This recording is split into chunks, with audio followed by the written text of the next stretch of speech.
So recently, I just bought the 16-inch MacBook Pro for essentially no reason. Okay, that was actually a lie. I actually did purposely buy this thing for two separate reasons. The first reason is that my beloved 2015 13-inch MacBook Pro is slowly dying on me. What I mean by this is that the internal 512GB SSD that I put in this machine not even 2 years ago has pretty much died, meaning that I can no longer boot into macOS or even Windows. It just doesn't work. No matter how many times I try restarting the machine, nothing happens. I even tried doing a fresh install of macOS and even a Time Machine install of macOS. It just doesn't work. Every time I try installing, the progress bar only goes about halfway and then the entire system just crashes. And after restarting and going back into recovery mode, sometimes the SSD doesn't even show up. So eventually I just had to come to the conclusion that the SSD has officially died. But luckily I still had the original 128GB SSD that this MacBook originally came with, so I just popped it back in and it works fine. It boots back into macOS, everything works fine. We're all fine. I just lost a goddamn $200 freaking SSD. And for my second reason, it's just that in general, I needed a more powerful laptop. The dual-core processor in my 2015 13-inch MacBook Pro is just not really cutting it in 2020. I mean, sure, it still works fine for daily web browsing and maybe some light video editing and light Photoshop here and there, but realistically, that's really about it. And for my 2017 MacBook Pro, well, that thing is just actual garbage. It's so bad, guys. I'm not joking. The dual-core processor in this thing is not even that much faster than my 2015 MacBook Pro. It only has the two Thunderbolt 3 ports, which are kind of okay. Thunderbolt 3 is starting to grow on me, which is kind of cool. But, I mean, I really can't do that much with Thunderbolt 3. I mean, sure, I can plug an external GPU into there, but honestly, that just bottlenecks the entire system, and at that point, it just makes everything worse, so there's really no point in that. And honestly, this MacBook is just so bad. Everything about this thing is just bad.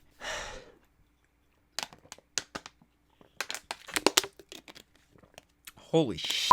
Okay.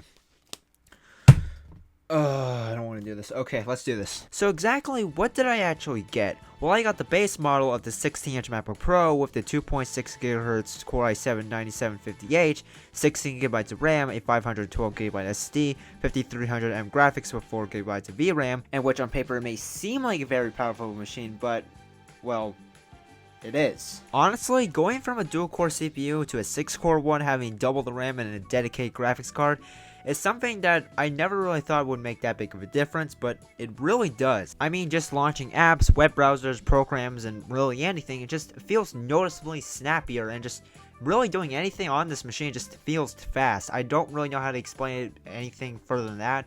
It just, the best way I can explain it is just, it feels fast. But that's just the beginning. I mean, the build quality of this machine is just goddamn amazing. First of all, the keyboard. The sweet, amazing scissor switch magic keyboard.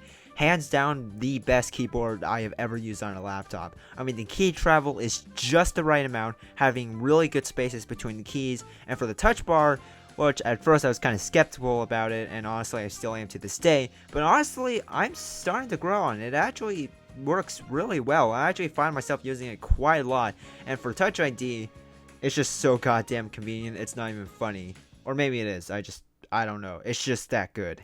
And for the giant ass trackpad, it's good. Don't even question it, it's just good. From using gestures, to the size, to the Taptic engine running this thing, it's just good. I mean, sure, the size is a bit questionable, like, why do you need a trackpad this big? Questionable.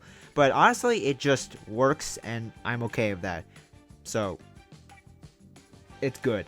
And then for the speakers, I mean, well, compared to my 2015 13-inch MacBook Pro, they sound goddamn phenomenal. I mean, having that internal subwoofer does make an actual difference in the sound quality. I mean, it's come to the point where every time I play a video on the 16-inch MacBook Pro, then play that exact same video on the 13-inch MacBook Pro, first thing that pops into my head is that I miss the speakers on the 16-inch. It's just that good. And for the screen, well, the screen, and I guess you can say the entire size of the actual MacBook, is the only thing I was kind of worried about. I mean, my entire life, I've always used a 13-inch MacBook, and honestly, I never really wanted to go to anything bigger. I mean, because I always liked the lightness and the portability of a 13-inch MacBook, and I always thought going to a bigger one would just not work. But after using the 16-inch for a few days, I still gotta say I like the 13-inch more.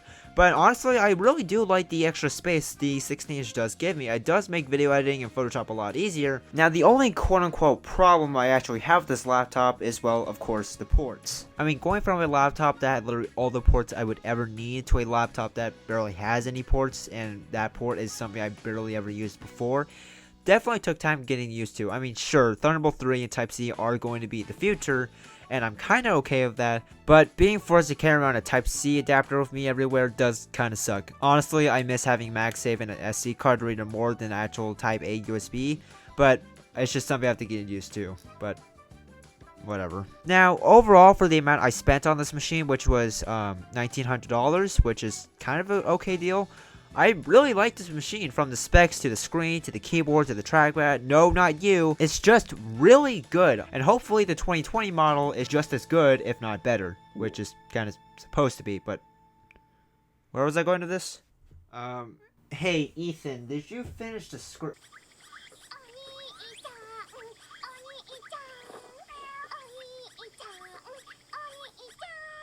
That's it. Nope, I'm out.